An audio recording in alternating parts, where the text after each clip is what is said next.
Hi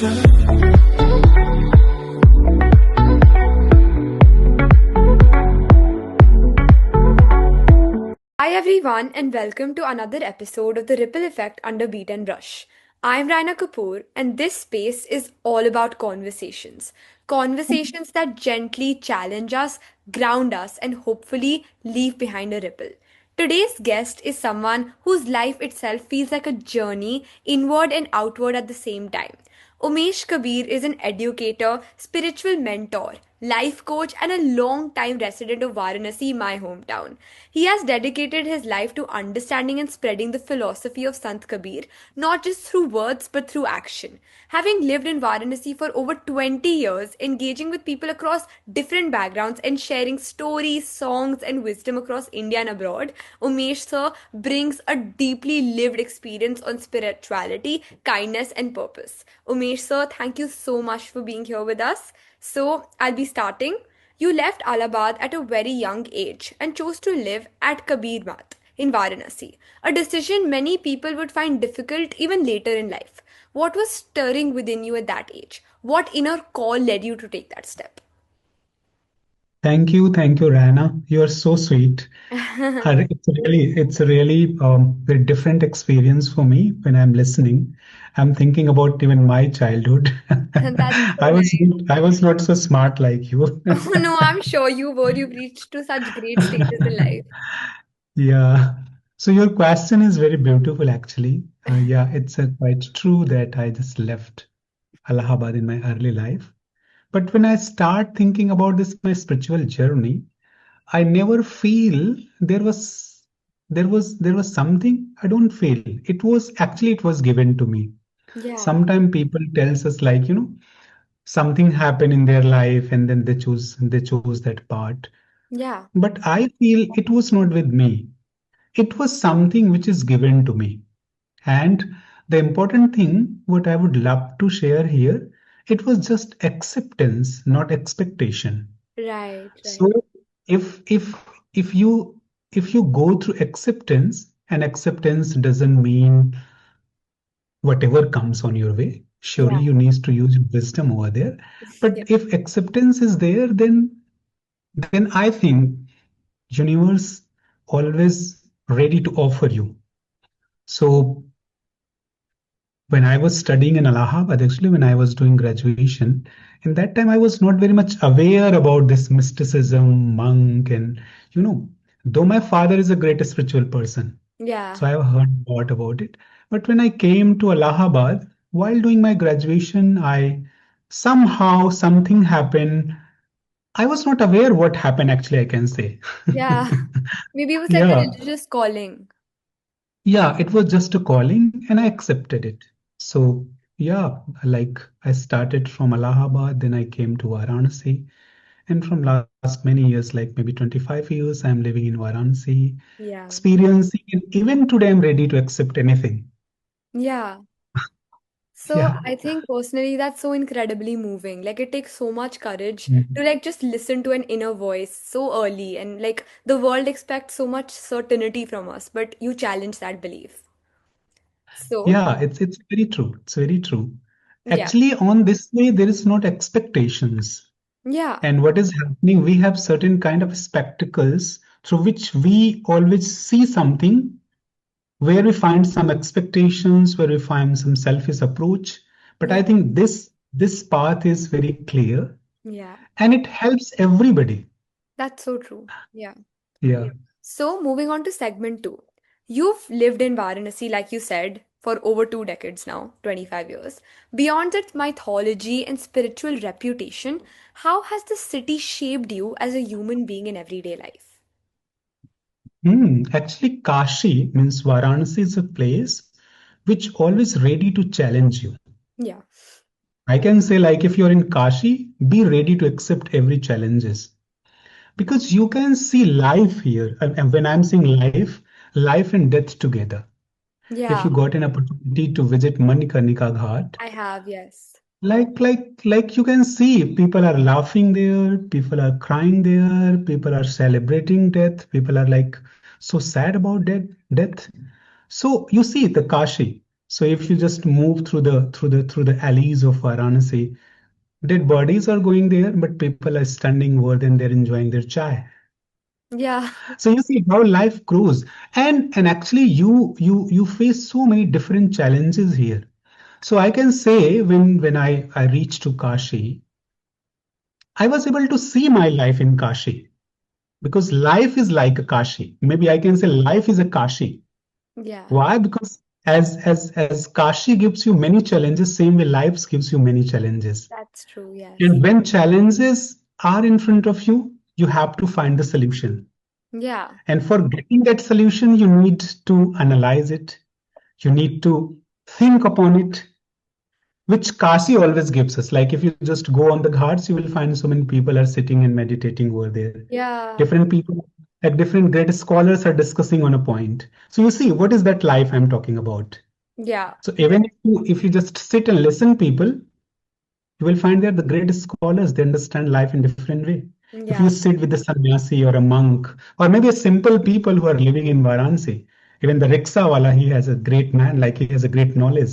Yeah. So I think at every space, at every pace I have learned when I was sitting in rickshaw, even when I was walking through the narrow streets, when I was sitting on the Ganges, when I was just maybe in any community talking to different people, everywhere Kashi has given me a lot. That's And actually, the one more important thing, or maybe I can say the most important thing for me, Kashi has given me questions, a yeah. bundle of questions. He said, like, don't accept everything, just question it. That's true. And that questions saved me. And I can say maybe questions are still shaping me. That's so true. Yeah. And I think that just shows that where you live, it's more than just like a place. It's something that like teaches us every day. And seeing you talk about my hometown, which I also lived for like 16 years now, I really resonate with everything you're saying. So, moving on to segment 3, you often speak about translating Kabir's philosophy into action. What does living Kabir look like in ordinary everyday moments beyond poetry, discourse, or public platforms? So actually, whenever I see Kabir, I Yeah. see Kabir is none other than me. I'm Kabir. You are Kabir. Because I remember when I was just reading about Kabir, there was one couplet where Kabir is saying, "Where are you searching me, my dear? And what are you searching? If Yeah. you're searching me outside, I'm not there. I'm in you."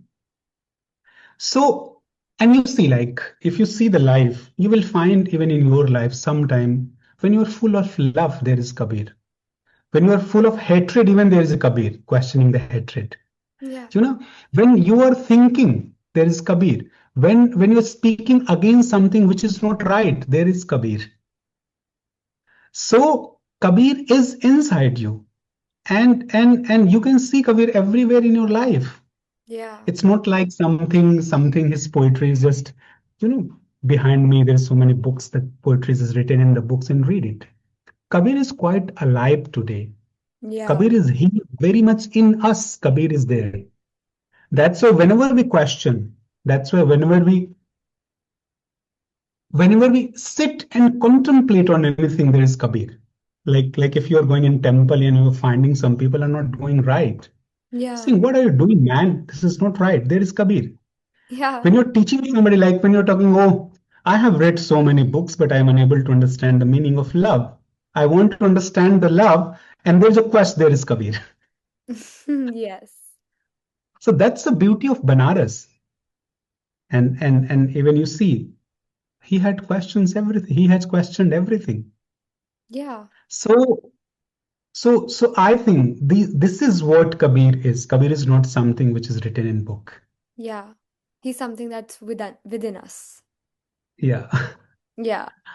And I think that just makes like Kabir ji sound so like he's near us, not like a distant person or somebody distinct, but just present in how we treat people or how we act. Yeah, very true. Very true. Very Yeah. true. So, That you just think, Rana, Kabir said, "Pothi pad pad mat jagmuआ पंडित भयानक होए." ढाई आखर प्रेम का पढ़े सो पंडित होए. So he questions people, oh my dear brother and sisters, why are you reading so many books? What is use of reading it? If you are unable to understand the meaning of love, why are you reading these books? And then he said, if you understand the meaning of love, that's the very moment that all books become futile, useless. And Yeah. it's very true. When you Because I think you experience can teach true yourself love. more than anything else Yeah, ever can. Yeah. yeah, yeah. So And Kabir opens us for a life. That's very important. that's true. That's so true. Yeah. You engage deeply with like Eastern philosophy as well, like I've read. So ideas like karma, dharma, and salvation. So how do these concepts apply to people today who are dealing with careers, ambitions, stress, and uncertainty? So actually, we have many confusions related to karma, dharma, and salvation. Yeah. Because whenever that word comes, karma, we think, okay, whatever we are doing right now, we'll get fruit out of it when we'll die. There's somebody like there's a death, the god of death. He will punish us. No, actually not. Or maybe he will reward us. It is not truth. Yeah. Karma means to be truthful about your action and know that the action what you're performing, if you're not truthful about your action, like just take an example, you're a student. Yeah. What is your karma? Your karma is to be truthful towards your study. Yeah. If you're not truthful, you know what is result. Yeah. Huh? So karma means be aware every time, be aware in every moment. It doesn't mean that whatever you are doing, somebody is just making account, and when you will die, then you will get rewards out of it. Either you will go in heaven or in hell. It's not like that. Whatever you are performing right now, be truthful. If you're not truthful, you can see the results. So Yeah. when you understand, when you understand karma in that way, you always be a very truthful about your action, about all your actions. That's so true. Dharma doesn't. I used to quote this word so many times. Spirituality or religion means to beautify your life. Yeah. Spirituality and religion is not able to give a beauty in your life. It's useless. Yeah. So again, that the dharma means to understand your dharma. Like if I'm a spiritual person, what is my dharma? Yeah. My dharma. If you're a student, what is your dharma? If To somebody's parents would, oh yeah, what is their dharma? So dharma means whatever right action actually. yeah. Right action is very important. And then again, that salvation, when comes that salvation, I feel salvation, again, salvation doesn't mean when you will die, you will never come back. Salvation means You'll be to at be peace. liberated here. Yeah, to be liberated here, not to get attached too much to anything. Yeah. Because you see so many people are so much attached to in relationships, so many people are too much attached to in the property, so many like in different ways to that liberation, that salvation means to be free, to enjoy your life in totality. And Yeah. that's what we need to do. That's what we need to do. Yeah. And I think that's something so many of us need to hear. Like in a world Yeah, that's constantly pushing towards some goal and to something bigger, I think that's something we all need to understand at this stage. sure, yeah, Yeah. very true. Yeah. So you're a life coach and a mentor. You counsel people from very different walks of life. What are some of the most common inner conflicts you see today, and why do you think so many people feel disconnected? This question is really something. Yeah. Yeah, stress, anxiety, competition, and then people are not satisfied whatever they are having right now. Yeah. So I don't want to say myself a counselor or something, but I'm simple human being. I always, the Rana, one thing which is very important nowadays, what is happening? People have a lot to share. Yeah. They just want to share. They want to say. They don't want to listen anything. Yeah. And one thing I'll tell you truly, sometimes it happens when I used to talk to different people from different like from different profession or different professionals. I just listen them. And after listening them, I just point out, you see, these are the points which you talks about. How do you see these things? I never gave them solution.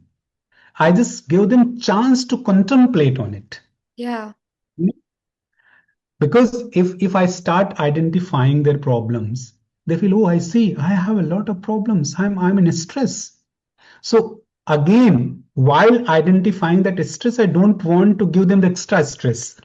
Yeah. I always say that, okay, you see, these are the points, and let's think about it, why it's happening and what is the reason. So yeah, obviously people have a lot of stress, people have a lot of anxiety, and those things are coming because of this competition. You know, while reading Kabir, I come to know that at one place Kabir said, "धीरे धीरे रे मना, धीरे सब कुछ होए, Hmm. माली सींचे सौ घड़ा ऋतु आए फल हुए." You see, like what is happening? We want result right now. Kabir says, just think about the gardener. You see the analogy Kabir is using. He's saying, you see the gardener. You know, if you see the gardener, what does he do?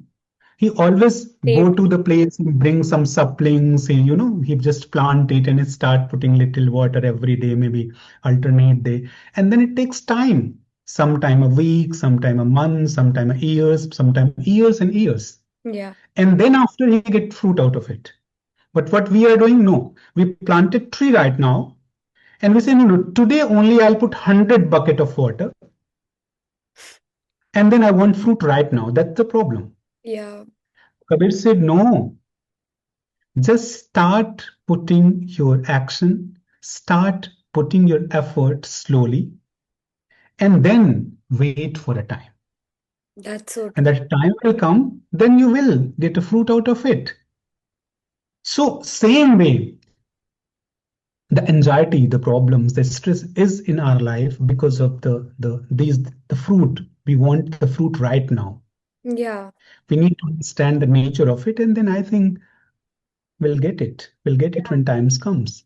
And I think what you're saying, I've seen it in real life because I live in a hostel, and obviously, at this age itself, there's so much competitiveness, there's so much need to grow over here, which is actually really good, very mind stimulating. But at the same time, everybody expects instant results. And I think that's what we also, as a generation, need to understand, that our efforts will account for one day.